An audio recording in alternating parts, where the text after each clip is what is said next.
Muito bem. Hoje o tema do nosso estudo vai ser sobre como nossos comportamentos e caráter são moldados. Então imagine um vaso sendo moldado, sendo modelado. Então, quem é que molda esse vaso? Quem é que molda o nosso comportamento, o nosso caráter? Então a gente vai ver aqui quais são os elementos que compõem esse quebra-cabeça, do comportamento do caráter humano. Então, aqui como ilustração, para a gente iniciar a nossa reflexão, nosso estudo, surge a imagem de um quebra-cabeça, montada a partir de peças biológicas, sociais e culturais. Então, cada peça vem com uma fonte diferente, a família, amigos, cultura, música e até o nosso cérebro espelhado. Então, vamos entender aqui também o papel, para começar, dos neurônios espelho. Esses neurônios espelho, eles são um elemento no nosso cérebro que faz com que a gente imite o comportamento de quem a gente observa, dos pais, professores, líderes religiosos, artistas de cinema, enfim. Aqui a imagem, dos neurônios espelho é como se fosse um Wi-Fi neural que nos conecta a ações e emoções dos outros. Eles são como antenas que captam sinais e reproduzem nosso cérebro. Então, é um negócio automático. Não é que você escolhe imitar os outros. É um negócio que já vem na nossa biologia. Então, por exemplo, de primeira a gente ria, das situações que acontecem às vezes com a gente mesmo, com amigos, com pessoas próximas, parentes, que vão para passar um tempo, por exemplo, num outro estado, numa outra região, e volta com um sotaque típico de lá. Tem um amigo nosso que foi para Manaus, e quando voltou chiando, como é típico do sotaque das pessoas daquela região. Então, por exemplo, se você conversa muito com uma pessoa, mesmo que seja online, você acaba aprendendo a rir da forma daquela pessoa, a usar as mesmas expressões, a ter uma perspectiva, uma visão de mundo, hábitos semelhantes daquela pessoa, porque tem a influência dos neurônios espelho, o contágio dos neurônios espelho. Então, as crianças, é uma coisa assim muito presente na criança. Tudo que a criança vê, ela aprende, que nem um papagaio. Tudo que ela vê, ela vai imitar. Se ela vê o pai ou a mãe falando palavrão, ela pega e imita. Se ela vê o pai e a mãe torcendo para um time de futebol, vibrando, de forma muito incisiva numa posição política, ela vai também se comportar daquela mesma forma porque ela aprendeu, de acordo com os neurônios de espelho. Na escola, com os coleguinhas. Então as crianças, elas têm esse filtro dos neurônios de espelho menor do que uma pessoa adulta, mas o adulto também tem. O adulto, o jovem, até as pessoas mais velhas têm. Todos temos, todas as fases da vida. Então eles podem ser úteis, como podem ser prejudiciais. É uma faca de dois gumes. Aqui, essenciais na infância para aprender a falar, por exemplo, aprende tudo a criança. Inclusive na fase que esses neurônios espelhos da infância estão mais fortes, é mais fácil aprender um idioma, só na prática mesmo, na conversação, aprender a ser bom, por exemplo, num instrumento musical, no xadrez. Então isso tudo agora os maus hábitos aprendidos na fase da infância também podem se tornar bem fortes também. São mais plásticos durante esse período. importante também para sentir a dor alheia, né? Sentir empatia. Chave que os neurônios espelhos são a base invisível do aprendizado social, não só o social, mas artístico, técnico, copiamos para existir. Segundo fator que molda o comportamento: pais familiares, os arquitetos iniciais. Que analogia, né, a família como um projeto de uma casa, que define a estrutura básica, valores, segurança, linguagem. Né? É interessante que os pais, eles até o tom, o timbre de voz, eles se assemelham muito com os dos seus pais. Né? Bem semelhante mesmo, é incrível. E até os casais, quando começam a morarem juntos, eles se parecem muito uns com os outros, porque um aprende, né, absorve as maneiras, os padrões dos outros. Né? Então, novamente, a força aí dos neurônios espelho. Né?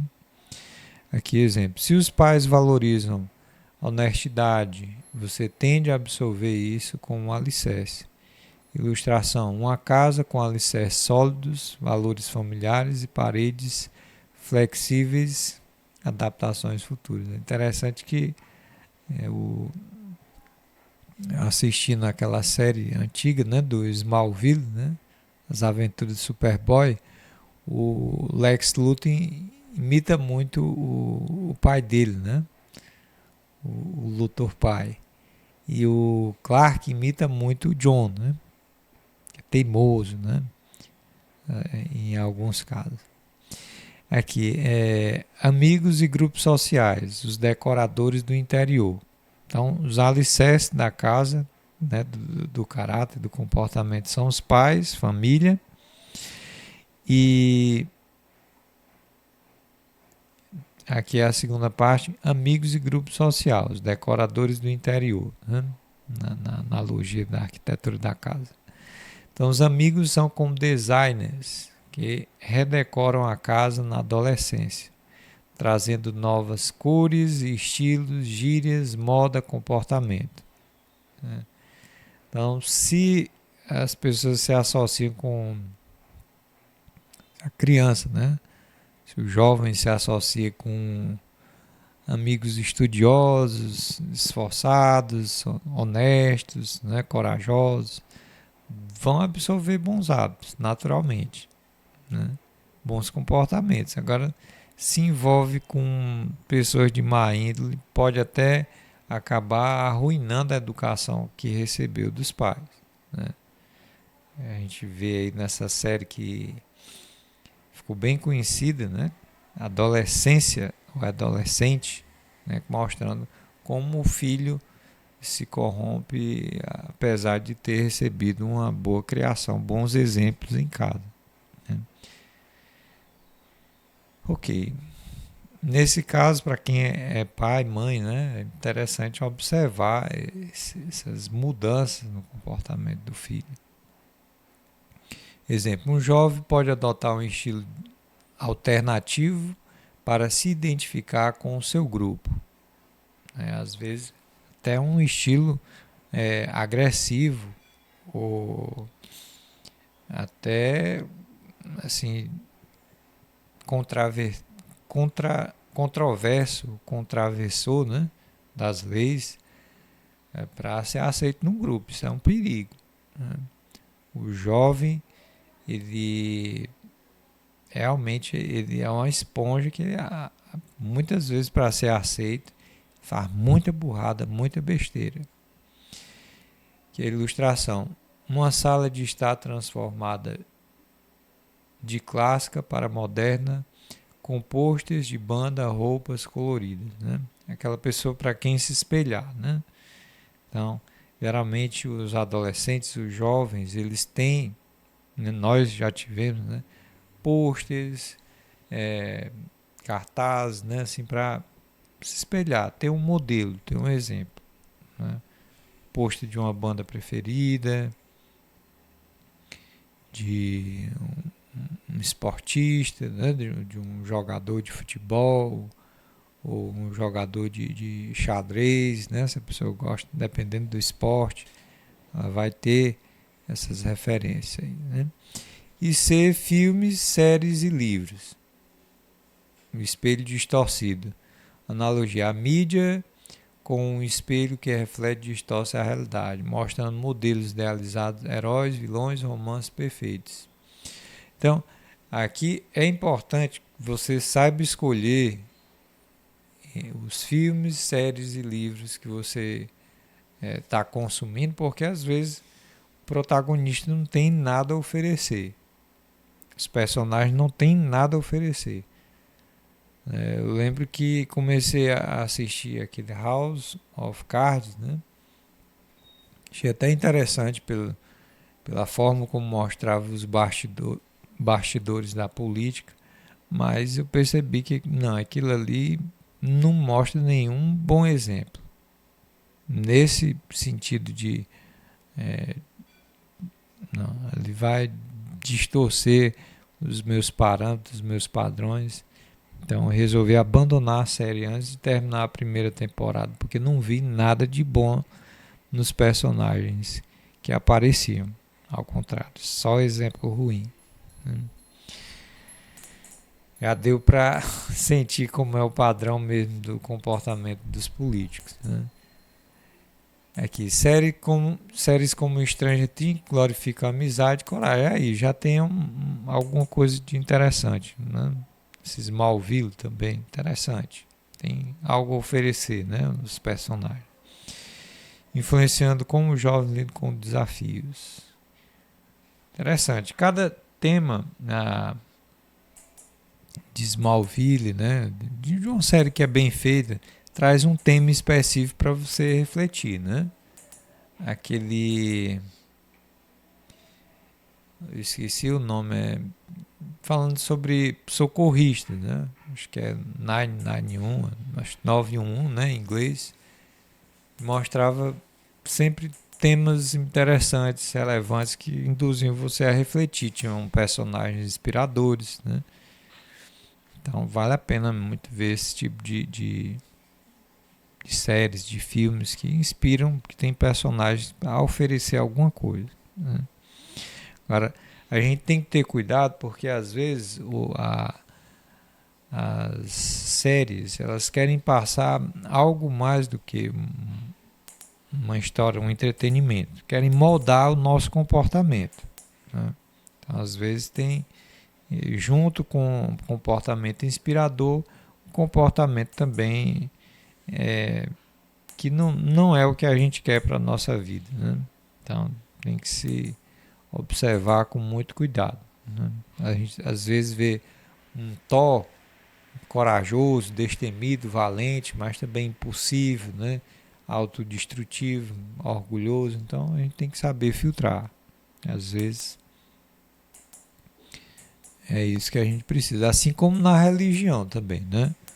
O último item aqui é religião e educadores. A religião, quanto educadores na escola, na universidade, tem tanto bons exemplos quanto maus exemplos. Né? Eu mesmo vi professores com um comportamento completamente reprovável. Né? Bebendo em sala de aula, enfim. Não era coisa que para incentivar, falando, né, de forma obscena, dentro de uma sala de aula, não cabe, né? É um ambiente formal, de respeito. Então, tem professores bons e professores ruins, enquanto que outros eram exemplo de pontualidade, de respeito, de cortesia, de conhecimento, enquanto que outros ruins. Assim como também na religião. A religião você pode encontrar boas casas, né, quanto casas horríveis, onde sacerdotes podem tanto trazer ótimos exemplos quanto maus exemplos. Né? Agora tem que ter cuidado, porque hoje em dia sem querer fazer nenhuma generalização, mas se você não souber escolher a religião ou a espiritualidade, eu gosto mais do termo espiritualidade, né, do que religião, porque está sempre associada a algum tipo de controle social, que não é legal. Eu prefiro estudar as religiões, absorver o que elas têm de bom cada uma, né, para não se tornar uma pessoa vazia, materialista, do que me tornar uma pessoa dependente de sacerdote, dependente de casas religiosas. Eu prefiro dessa forma, né? Mas a religião e os educadores moldam sim o nosso comportamento, né? O que é certo, o que é errado, o que é correto, o que não é, como viver em sociedade, os objetivos, né, podem ser moldados pelos sacerdotes e educadores, ou líderes religiosos, né? Exemplo, uma ideia de não mentir pode vir da Bíblia quanto de um professor de ética. Ilustração, um livro aberto com símbolos de diferentes religiões e disciplinas escolares. Pode ser uma coisa que você se identifica ou não. Pronto, terceiro ponto, o espírito da época, o Zeitgeist, né? A moda coletiva. Essa moda coletiva, ela pode ser tanto uma referência de como se vestir, quanto do que acreditar, o que fazer, é o espírito da época. Aqui os exemplos, né? Na década de 80, 1980, o sucesso era ser um empresário de terno e hoje é ser um influencer de iPhone. Vitrines, uma vitrine com roupas e objetos diferentes das épocas. Por exemplo, você era uma pessoa da moda, né, naquela época, se você tivesse um Walkman, hoje é um smartphone, né, que achava. O espírito da época é o ar que todos respiramos, o mesmo sem perceber. Ele nos empurra para certas escolhas. Isso é importantíssimo. Às vezes você acredita em uma coisa, faz determinada coisa, não se pergunta por quê. É o espírito da época. Quem é Jesus? Você não quer nem saber quem de pesquisar para saber quem foi esse líder religioso. Simplesmente você acredita que é Deus e pronto. Por quê? É o espírito da época. Se a gente tivesse nascido na época que Cristo nasceu, que Jesus Cristo nasceu, provavelmente a gente teria uma outra ideia dele, né? Por causa do Zeitgeist. Quarto, música, trilha sonora do comportamento. A música é algo assim que pode induzir você a sentir tanto alegria, quanto melancolia, quanto rebeldia, né? Aqui temos o exemplo de imagem que pode inspirar o ativismo, né? E a pessoa pode estar ouvindo ali, a imagem da pessoa ouvindo aquilo ali e projetando aquilo que ela quer fazer. Às vezes você usa uma trilha sonora para fazer exercício, para treinar alguma coisa, uma arte marcial ou algo do tipo, né? Para estudar, para rezar. A música pode ser usada para tudo, né? E ajuda você a entrar no clima daquela atividade ou daquele propósito pré-definido, né? Que ritmos acelerados, as letras, né, fixam ideias no subconsciente, como ideia de revolta ou paixão, né? E o ritmo que pode ser acelerado, o ritmo lento, né? Um ritmo acelerado como um rock ou uma lambada aumenta a energia e a impulsividade, né? Já os ritmos lentos e tranquilos, né, aumentam a calma e a paz. A música é fundamental. Tem um fator hipnótico nela. 5. Temperamento inato. Sistema como se fosse um sistema operacional pessoal, né? Interessante. Analogia: temperamento melancólico, colérico, é, sanguíneo, fleumático, é como o sistema operacional de um celular. Alguns são mais abertos, como Android, outros mais estáveis, iOS. Mas todos processam informações de formas únicas. Exemplo, uma criança tímica, temperamento fleumático ou melancólico, pode evitar festas, mesmo que seus amigos insistam, né? Por exemplo.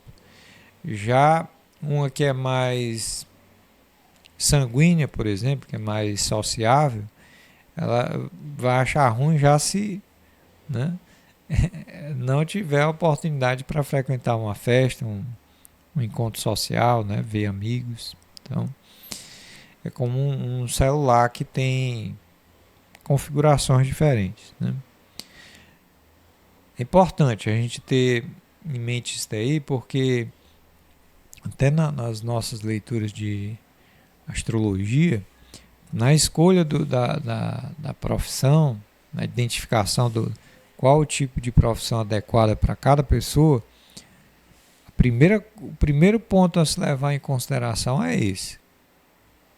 Se a pessoa é colérica, sanguínea, fleumática, depois a gente olha o signo da casa 10, onde estão, se tem planetas lá, onde está o regente da 10, a fase lunar, para poder definir que tipo de ocupação seria interessante para cada um. Né? Cada um nasce com uma configuração. Porque é importante isso daí, porque a gente esse temperamento, ele diz como a gente filtra as influências externas. Né? Algumas pessoas são mais impressionáveis, sugestionáveis, e outras são mais antissociais, são mais retraídas, né, como o melancólico, o fleumático, enquanto que o colérico e o sanguíneo, eles são mais dependentes assim de aprovação social. Né? Então aqui a conclusão do assunto, a gente pode comparar com uma orquestra, cada ponto desse vai dar uma contribuição. Né? Não é apenas um único tema desse que vai influenciar, mas o conjunto. Né? Então, família, amigos, cultura, temperamento, tudo isso molda nosso caráter, nossa maneira de agir. Aqui é a reflexão final. Somos obras inacabadas, esculpidas tanto pelo martelo da genética quanto cinzel do meio. Entender isso nos ajuda a escolher quais influências merecem um lugar em nossa galeria interna. Espero que esse estudo tenha clareado como cada peça do quebra-cabeça se encaixa. Né? Agora fica a reflexão. Que elemento mais importante é o mais importante em sua composição pessoal? Né? Eu, no meu caso particular, eu acredito que os meus pais, né, e a influência dos livros que eu tive foram mais importantes do que os amigos. Teve um momento em que os amigos pesaram muito, né, mas inclusive gerando até maus hábitos, vícios, né, como beber, fumar. Isso, né, é algo que talvez pudesse ter sido evitado, né? Mas a gente não deve culpar os pais ou outras pessoas, mas apenas eles não souberam lidar com isso, assim como eu não soube, né? Não souberam orientar da forma correta, davam bronca, davam carão, mas às vezes o que a gente precisa não é de uma bronca ou de um carão, mas de uma conversa mais demorada, mostrando as consequências de cada comportamento, né? E também, às vezes, a pessoa teimosa, né? Como eu era um pouco teimoso, né? Não quis ouvir, acabei desenvolvendo maus hábitos que depois, felizmente, consegui contornar, corrigir, mas com muita dificuldade e com algumas perdas, né? Com alguns danos dentro do processo. Então, é isso.